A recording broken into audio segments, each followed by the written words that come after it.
commencé par écrire des histoires quand j'étais vraiment en primaire et tout. J'écrivais beaucoup d'histoires sur l'ordi de mon père, sur OpenOffice. Après, je mettais des images. Enfin bref, j'avais un truc déjà quand même de raconter, d'inventer. C'était quelque chose qui était présent. J'ai vu des films pas mal et tout, mais j'ai surtout eu un déclic en voyant une pub un jour pour l'Esra. Je suis jamais allée à l'Esra, mais j'ai vu une pub pour l'Esra sur un abribus et en fait, il y avait marqué, je sais pas, enfin, tu veux fabriquer des films, quoi. Et ça a débloqué un truc dans ma tête de, ah, mais c'est des objets qu'on fabrique, c'est pas, ils tombent pas du ciel comme ça, voilà, c'est un truc qu'on peut faire. Et je pense que du coup, j'y ai vu le côté très créatif et manuel que j'aimais et que je connaissais déjà, je sais pas, en dessinant ou en écrivant ou quoi. Et je me suis dit, ah, mais du coup, c'est pareil, c'est juste d'autres techniques, mais c'est la même manière de fabriquer. Du coup, j'avais une nouvelle que j'avais écrite et je me suis dit, bon, bah voilà, j'ai qu'à la faire en film et juste, je change de médium et j'apprends comment ça marche, quoi. Et à ce moment-là, je suis entrée dans une association où on écrivait des films ensemble et où on les réalisait, on faisait tout le processus ensemble. Et j'ai découvert du coup la chaîne en fait des actions à faire et des étapes de fabrication. Et j'ai réalisé comme ça des premiers films, que ce soit en groupe ou moi-même mes films aussi seuls. Mon premier film, j'avais 14 ans et j'ai passé toute mon année de seconde à l'écrire et à le produire en fait depuis ma chambre, quoi. Et j'étais complètement insouciante aussi et notamment j'avais vu Tomboy à l'époque que j'avais adoré et j'avais été stupéfiée par Zoé Héran qui joue le rôle principal. Du coup, j'avais trouvé son contact sur Facebook et je lui avais écrit. Et en fait, c'était une page que sa mère gérait. Et genre, j'étais au collège, j'étais en 3e. Et sa mère me répond un soir oui, Zoé n'est pas encore rentrée du collège, mais je lui transmets son message quand elle arrive, machin. Et du coup, j'ai commencé à parler avec Zoé. Et on est devenus potes, parce qu'en fait, on avait à peu près le même âge. Et un soir, je lui dis bah, je suis en train d'écrire un court-métrage, est-ce que tu veux jouer dedans? Elle dit ouais, grave. Et du coup, l'été d'après, elle jouait dans mon cours. Et le fait d'avoir Zoé m'a permis de mobiliser plein d'autres mondes aussi, parce qu'ils se disaient waouh, c'est un truc de fou, c'est avec la petite de Tomboy et tout. Et du coup, j'ai eu Esther Garel, la sœur de Louis Garel, qui jouait la sœur de Zoé, et toute une équipe en fait de pro ou semi-pro ou amateurs, mais qui avaient déjà de l'expérience, et même de complets amateurs, genre ma famille, ma grand-mère, mon petit frère et ma petite sœur.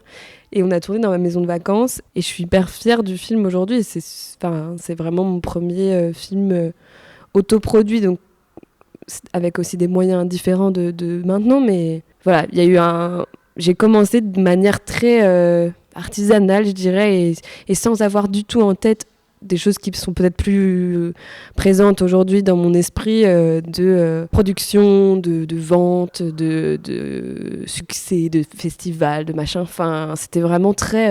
on veut juste raconter une histoire d'une certaine manière. Parfois, t'écris aux gens, même s'ils sont connus, ils te répondent et let's go, quoi.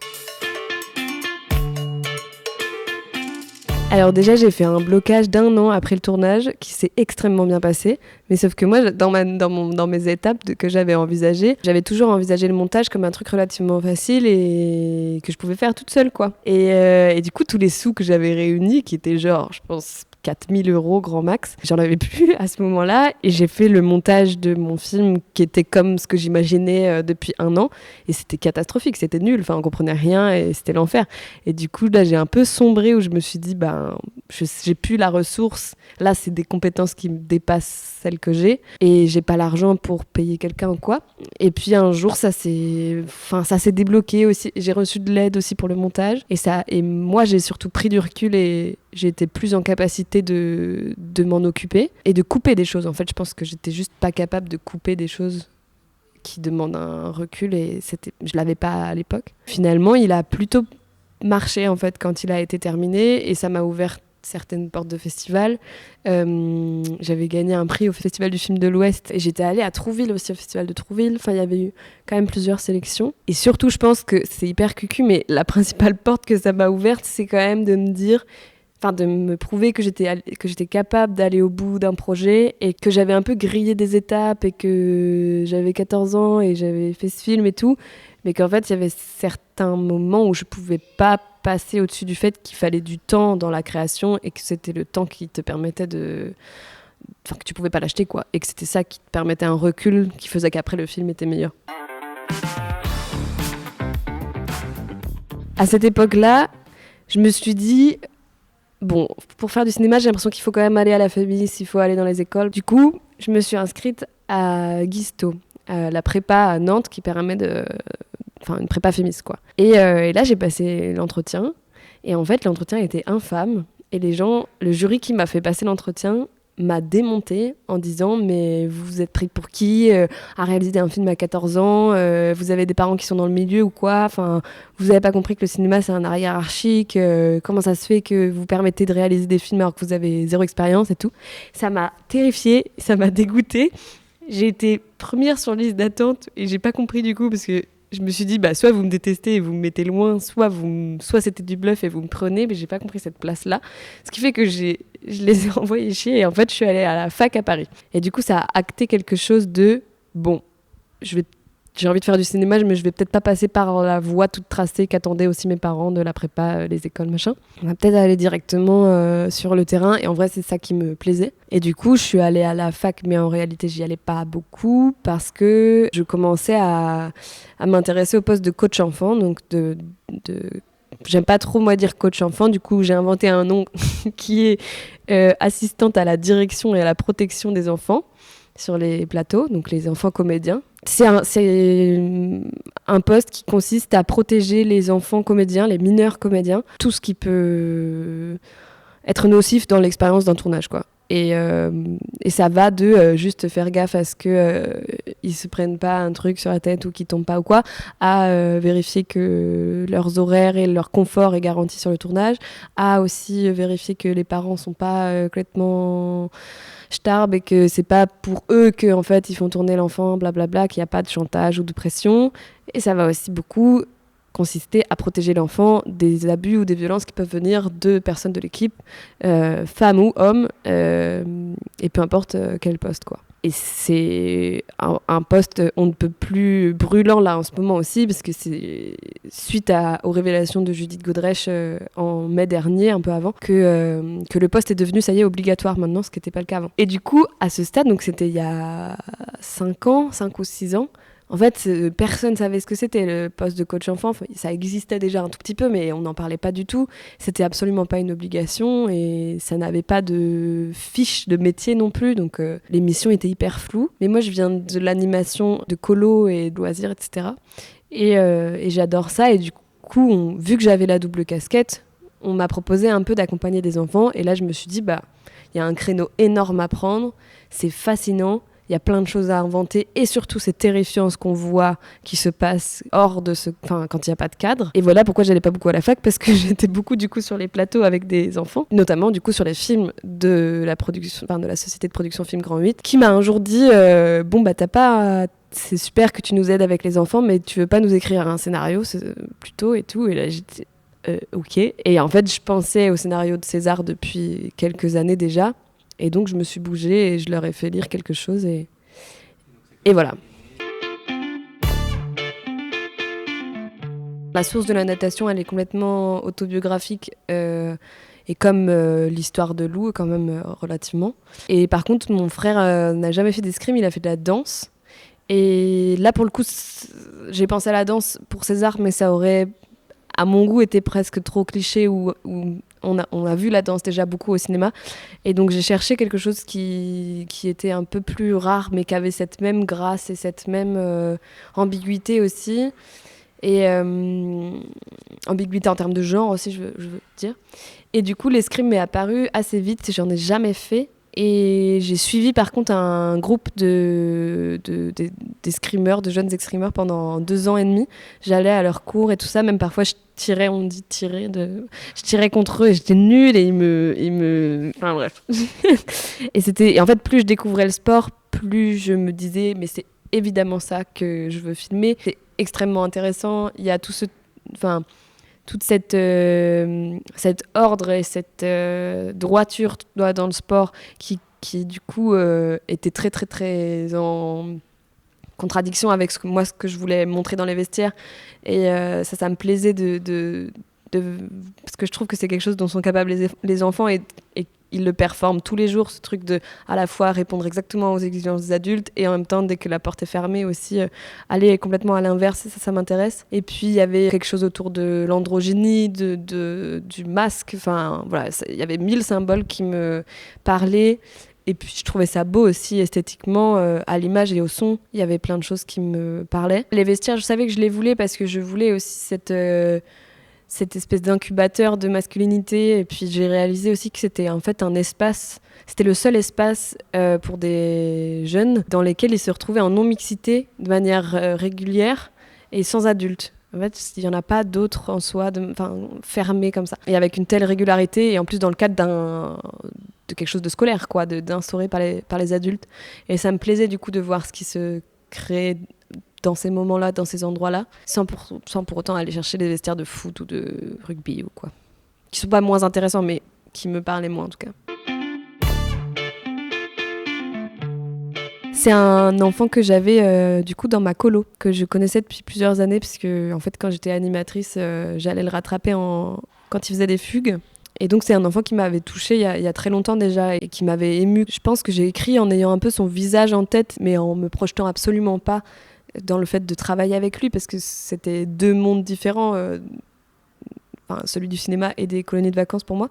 L'été de mon casting, je redirige une colo et Marius est de nouveau dans ma colo, grandi, un peu plus calme, un peu plus posé. Et c'est littéralement mon personnage, il n'y a pas de doute, quoi. Il n'y a pas de doute dans ce qui me renvoie. Par contre, il y en a 1000 dans moi. Est-ce que je vais réussir à justement faire fusionner un peu ces deux mondes et passer la barrière de « Salut, je suis ta directrice de colo, est-ce que tu veux jouer dans mon film ?» Enfin, c'est pas quelque chose qui se fait si facilement. Et surtout, en plus, en ayant ma déontologie de coach enfant à côté, qui m'habite très fort, en fait, je m'interdisais de lui proposer quoi que ce soit, de lui faire miroiter un truc si j'étais pas certaine que c'était lui. Donc, en fait, j'ai fait à cet enfant de 12 ans une proposition ferme, quoi, comme on appelle, c'est-à-dire c'est un truc que tu fais pour les grosses rostars en disant c'est toi et tu passes pas de casting, c'est toi, quoi. Et là, en fait, c'est ce que j'ai fait à Marius. Quand je me suis décidée à lui en parler, je me disais ce sera lui et tu t'adapteras à lui et limite tu adapteras un peu le rôle aussi à cet enfant. Ce qu'on a fait, on a travaillé aussi beaucoup avec Marius. Je suis allée bosser chez lui, on a regardé des films ensemble. Enfin, ce que j'ai essayé de lui faire vivre, c'est la même bascule que j'avais vue en regardant la pub de l'Estra, là, que c'était quelque chose qu'on créait, les films, et que du coup, il pouvait en être acteur. Je lui ai montré Tomboy, je lui ai montré Billy Elliot et je lui ai montré Super 8. Et j'ai su que c'était quand j'étais dans la bonne voie, quand à la fin de Billy Elliot, il m'a regardé, il a dit « Mais il me ressemble un peu, non, quand même ?» Et c'est vrai que il se ressemble de ouf. Et je me suis dit, ok, ça commence à infuser l'idée que c'est des vrais humains et ça peut être lui. Et donc voilà, on est allé dans ce sens-là dans le travail. En fait, lui montrer ce que moi je voyais de lui et l'amener délicatement à comprendre le film, à comprendre d'où le film venait. J'étais très transparente avec lui. Et à faire en sorte que, en fait, de reprendre le maximum de codes de la colo qu'on connaissait ensemble, qui était une expérience vécue ensemble, dans le tournage, et transposer des trucs pour que ça se soit familier. Pour le coup, tout le reste allait être nouveau, mais il fallait des repères, en fait, qui soient là et qui nous sécurisent. Et parmi ces repères, il y avait du coup les 2 coachs que j'ai embauchés dans mon équipe, Esther et Inde, qui ont fait un travail formidable, qui étaient des animes qu'il a eu en fait en colo, quoi. Dans ma manière dont je perçois le film, même si aujourd'hui il est aussi très distancé de ma propre histoire, la sœur, originellement, c'est quand même toujours moi. Moi, j'ai pris cette décision il y a très longtemps dans la jeunesse du film, que ce film ne serait pas de mon point de vue et ne parlerait pas de moi, parce que ça ne m'intéresse pas de faire du cinéma qui raconte ma vie. Et par contre, je voulais faire un film sur mon frère et sur ce qu'on a traversé ensemble. Et ce point de vue-là a été le point de vue dans lequel j'étais vraiment le plus à l'aise, et celui où je me suis dit, en fait, il me paraît un peu plus rare. Et surtout, ça va me permettre de raconter notre histoire et de parler de ce que j'ai vécu moi, mais à travers aussi ce personnage-là. Et par contre, c'était hyper important que Lou, ce soit un personnage qui ait quand même de la profondeur et qui soit pas une pancarte en carton, voilà, un truc un un peu de pacotille. Et Billy, du coup, la comédienne Billy Blin a incarné, je trouve brillamment, cette sœur qui, dans toutes ses contradictions, alors qu'on la voit peu. Moi, je voulais ça. Je voulais qu'elle soit comme une espèce de continent un peu lointain et qu'on sente qu'elle n'est pas vide du tout, mais juste qu'on n'aborde pas et qu'on va pas sur son territoire à elle parce que on est avec César, mais on sent qu'il y a des choses, qu'elle traverse des choses. Mais c'est juste pas son film. Parce que je pense que, je m'en suis rendu compte un peu plus tard, mais en fait, la manière dont le film est fabriqué et dont le film est monté, enfin la grammaire du film, je crois que j'ai tenté qu'elle reflète vraiment la personnalité de César et qu'elle soit aussi farouche que lui et aussi muette que lui et parfois un peu distante et qu'elle ose pas trop. Et du coup, ça explique, je pense aussi pourquoi la grammaire du film ne va pas aller chercher des gros plans sur Lou. On reste dans le mystère par rapport à elle parce que c'est le mystère qu'elle renvoie à César dans cette période-là, quoi.